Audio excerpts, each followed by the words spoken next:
व्यवस्था जो है ये पहले वर्ष में 2 बार की जाती थी और उसमें मार्च तथा सितंबर में अपने 2 वर्ष का अनुबंध समय पूरा करने वाले अनुबंध कर्मचारियों को वर्ष में 2 बार नियमित किया जाता था।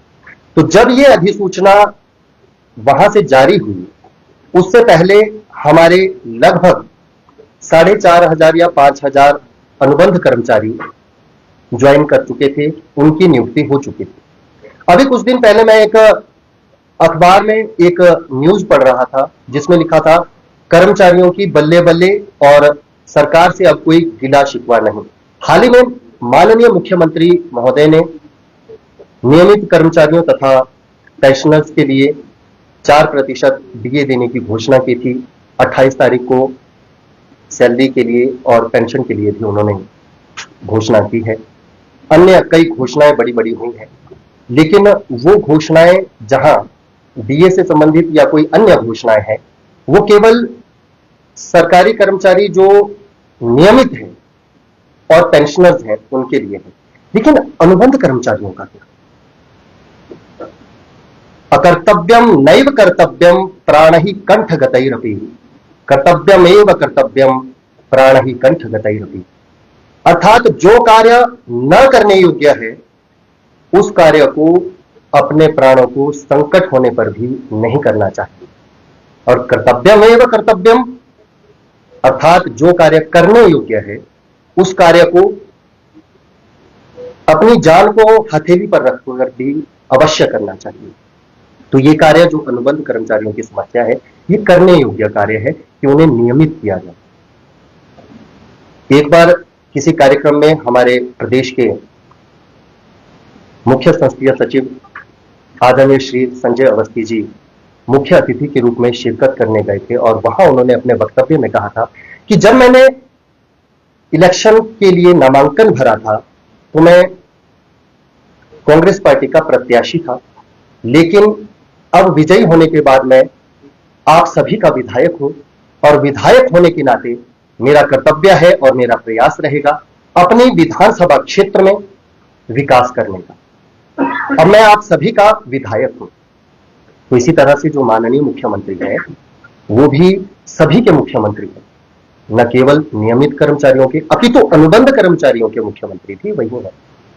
और जब एक बच्चा भूखा से व्याकुल होता है तो वो दूध के लिए अपनी मां से ही प्रार्थना करता है, रोकर गिड़गिड़ाकर या किसी भी तरीके से। तो उसी प्रकार से जो जनता जनार्दन है और उनके जो मुखिया हैं प्रदेश के माननीय जी, इस विषय को लेकर हम अलग अलग जनवरी से लेकर अभी तक 12 बार मुख्यमंत्री महोदय से मिल चुके हैं, उनसे प्रार्थना की है। तो जिसमें उनका पहले जो प्रत्युत्तर रहता था काफी सकारात्मक रहता था। उन्होंने कहा था कि वैसे तो ये हमने निर्णय ले लिया है, परंतु फिर भी हम इस विषय में आगे कुछ देखेंगे। लेकिन अभी जब अंतिम 2 बार हम मिले तो वो नकारात्मक एक प्रत्युत्तर हमें मिला, जिससे अनुबंध कर्मचारी जो हैं वो काफी हताश हैं, काफी मायूस हैं। अभी देखिए, दिवाली पर सभी नियमित कर्मचारियों और पेंशनर्स को उपहार देकर उनकी दिवाली को रंगारंग कर दिया गया है।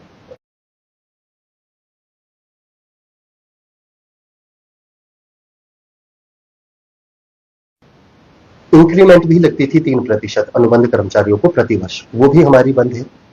और इतने कम वेतन में, क्योंकि जो हमारा मूल वेतन है उसका केवल 60% बाहर अपने परिवार के साथ रहते हैं, इतने कम सैलरी में परिवार का भरण पोषण करना बहुत ज्यादा मुश्किल हो जाता है।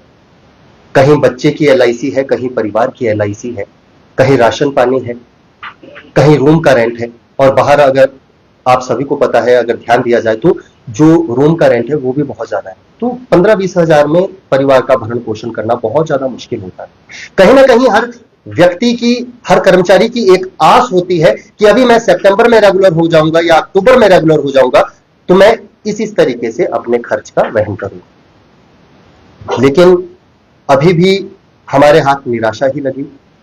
हमें पूर्ण उम्मीद थी कि सितंबर कंप्लीट होने के बाद शायद कहीं ना कहीं हमारे नियमितीकरण को लेकर अधिसूचना हो जाएगी, हमारे अधिकतर साथी जो अप्रैल महीने में जिन्होंने नियुक्ति प्राप्त की थी, तो इस तरह से मार्च में यदि वो रेगुलर होते हैं, कम से कम 3 साल का उनका कॉन्ट्रैक्ट हो जाता है। तो 2 साल के कॉन्ट्रैक्ट का औचित्य क्या रहेगा?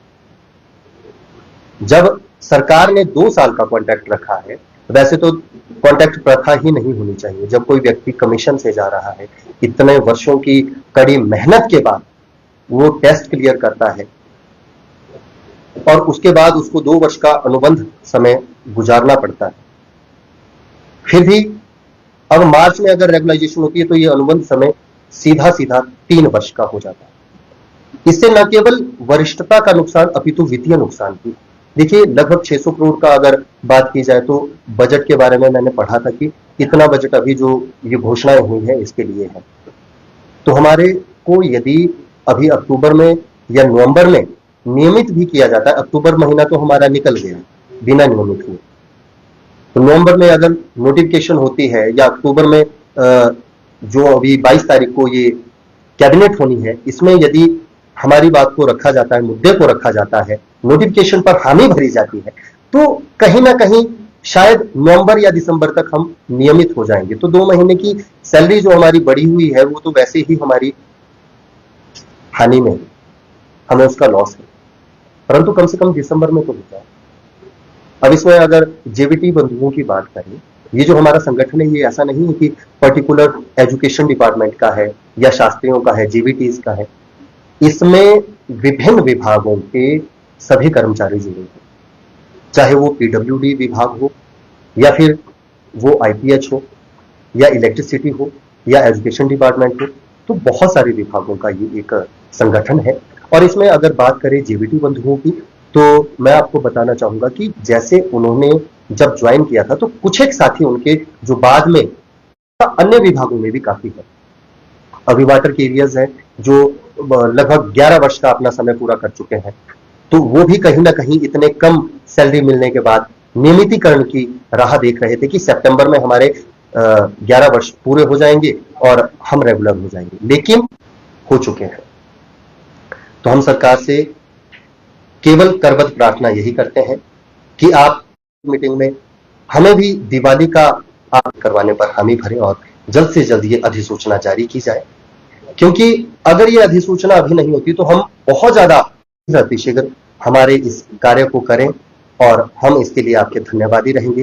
विभिन्न संगठनों के जो बड़े मुख्यमंत्री महोदय से एक प्रार्थना करते हैं कि शीघ्र अतिशीघ्र हमें नियमित किया जाए और नियमित करने की इस व्यवस्था को, वित्तीय संकट अभी है या फाइनेंशियली कंडीशन ठीक नहीं है तो कोई बात नहीं, यदि आपने ये निर्णय ले लिया है तो इस निर्णय में हम हस्तक्षेप का रहेगा।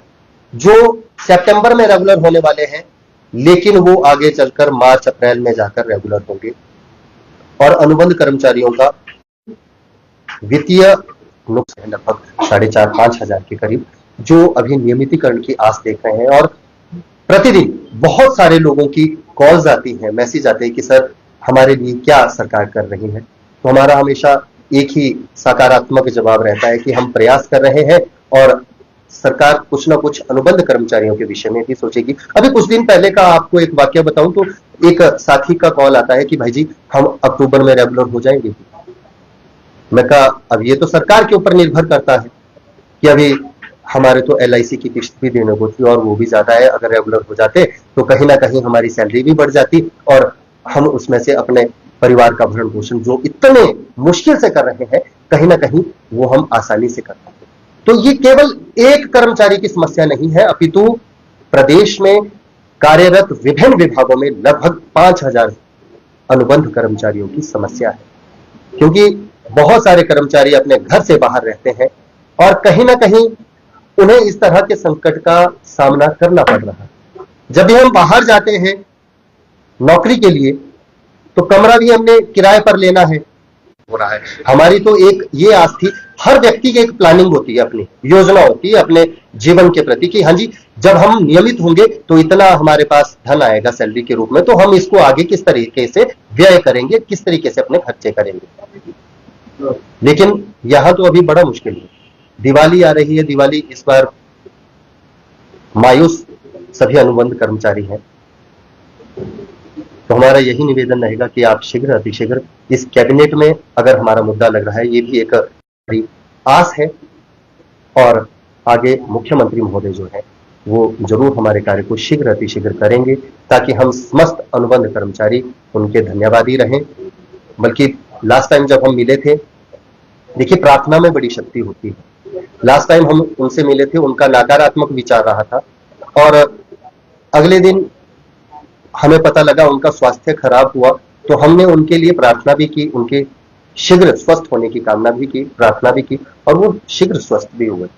तो इसी तरीके से हमारी उनसे कामना है, उनसे प्रार्थना है कि आप हमें अनुबंध कर्मचारियों को नियमित करें, ताकि हमारी इस समस्या का निदान हो सके, क्योंकि वो प्रदेश के मुखिया हैं। हम अगर उनसे प्रार्थना नहीं करेंगे तो हम किससे प्रार्थना करेंगे? तो आज की जी मैं क्षमा चाहता हूं, आपकी आवाज सुन नहीं पा रहा हूं। जी, सरकार से मिले हैं 12 बार हम मुख्यमंत्री महोदय से मिल चुके हैं। जी, 12 बार हम मुख्यमंत्री महोदय से मिल चुके हैं। यहाँ पर आप 12 बार जी और जी सरकार का सकारात्मक से नकारात्मक जी, फिर भी आप कर्बत प्रार्थना पे रहे, तो लग रहा है कि आप दिवाली का तोहफा।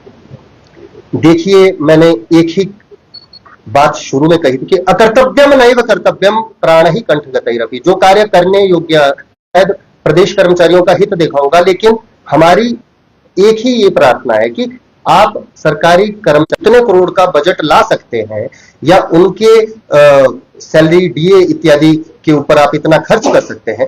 तो जो हम अनुबंध कर्मचारी हैं, हमारा तो बजट ज्यादा है ही नहीं। अगर हमारे को नियमित किया जाता है तो मुश्किल से एक महीने का जो बजट सरकार का बनेगा वो 8 से 10 करोड़ बनेगा। देखिए, सड़कों पर उतरकर मिली है, तो इस विषय में तो हम कुछ नहीं कह सकते। हर व्यक्ति का, हर संगठन का अपना अपना तरीका एक रहता है। बाकी ये है कि जितना हो सके, यदि प्रार्थना से किसी समस्या का निदान हो सके, तो इस तरह का कोई भी अलग से कार्य करने की नौबत नहीं आनी चाहिए। हमारा तो यही मानना है। मुख्यमंत्री से जब आप मिले जी, उन्होंने क्या कहा? 12 बार मिले, 12 बार क्या कहा? आपको मना किया? जब उन्होंने उनसे 9 बार मिले, 9 बार उन्होंने सकारात्मक जवाब दिया था। पहले तो उन्होंने मना किया, लेकिन जब हमने ओटीआर के लिए बात की थी कि जिस तारीख को 2 दिसंबर 2023 को ये अधिसूचना की गई है सरकार के कार्मिक विभाग के द्वारा, आप उससे पहले लगे हुए कर्मचारियों को एक मुश्त छूट देकर नियमित कर दे, तो इस पर उन्होंने हामी भरी। उसके बाद एक बार हमारे अन्य साथी गए थे किसी कार्यक्रम के दौरान, शायद बिलासपुर की बात है, वहां उनका थोड़ा नकारात्मक प्रत्युत्तर रहा था। उसके बाद जो अंतिम 2 बार हम मिले हैं, वहां अंतिम 2 बार में उनका नकारात्मक थोड़ा रहा है, लेकिन फिर भी कारण क्या बताएंगे? फाइनेंशियली कंडीशन ही कारण बताया था। लेकिन मैं अभी जो हमारे आदरणीय मीडिया सलाहकार जी हैं, नरेश चौहान जी, मैंने उनकी भी एक न्यूज देखी थी जिसमें उन्होंने कहा था कि इस तरह का कोई प्रदेश में आर्थिक संकट नहीं है। अब मान लो ओपीएस की बात है, तो ओपीएस का अभी इतना भार तो नहीं है। वो तो जब व्यक्ति रिटायर होगा, ओपीएस का भी तो हमें तभी बेनिफिट मिल पाएगा ना। मान लीजिए अभी हमारे जो अनुबंध कर्मचारी अप्रैल में लगे हैं और उनको अगले मार्च तक 3 वर्ष का कार्यकाल पूरा वो करेंगे, तो 2 वर्ष का अनुबंध समय उनका 3 वर्ष का होगा, नंबर 1। और नंबर 2 बात कि मान लो वो सितंबर में रेगुलर होने थे, कोई अनुबंध कर्मचारी बीमार हो जाता है, उसको तो मेडिकल बिल भी नहीं मिलेगा। किसी का 50,000 लग जाता है, 1 लाख लग जाता है, किस तरीके से वो करेगा? महंगाई तो बढ़ ही रही है, और ये चीजें हम वहां नहीं रख सकते कि एक बार पुनः आप अपना प्रश्न। नहीं, हम रेगुलर नहीं हुए हैं, हमारे को 2 वर्ष का कार्यकाल हमने पूरा कर लिया है। नहीं, वो तो तभी से माना जाएगा ना जिस दिन होंगे। तो मार्च में अगर हम रेगुलर होते हैं, मार्च में तो वो लोग भी रेगुलर होंगे ना, हमारे अन्य साथी जो लगे हैं सेम पोस्ट कोड में, तो वो भी लगेंगे, वो भी रेगुलर होंगे। तो इस तरह से तो वरिष्ठता का भी नुकसान होगा ना, सीनियरिटी भी हमारी मतलब जो कहीं ना कहीं इफेक्ट होगी उससे, और साथ ही साथ वित्तीय नुकसान तो हमारा है ही, क्योंकि जहां हमारे को बहुत ज्यादा हानि। जी, देखिए मार्ग, जी देखिए कोर्ट तो अंतिम रास्ता होता है। हमारा यही मानना शुरू से है, जब हमने पहले भी 3-4 बार कॉन्फ्रेंस की है या न्यूज बाइट दी है 3-4 बार, तो हमने एक ही बात रखी है कि हम जितना हो सके विनम्र तरीके से ही आगे अपनी बात को रखेंगे।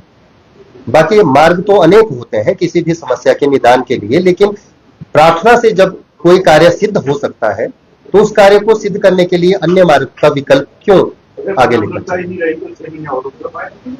तो अन्य, जी बिल्कुल, जी बिल्कुल। तो अभी 22 तारीख की कैबिनेट का हम भी प्रतीक्षा कर रहे हैं और दिवाली की प्रतीक्षा कर रहे हैं। अगर इस पर नहीं विचार किया गया तो आगे जैसा भी कार्यकारिणी निर्धारण करेगी, डिसाइड करेगी, उस तरह का आगे स्टेप लिया जाएगा।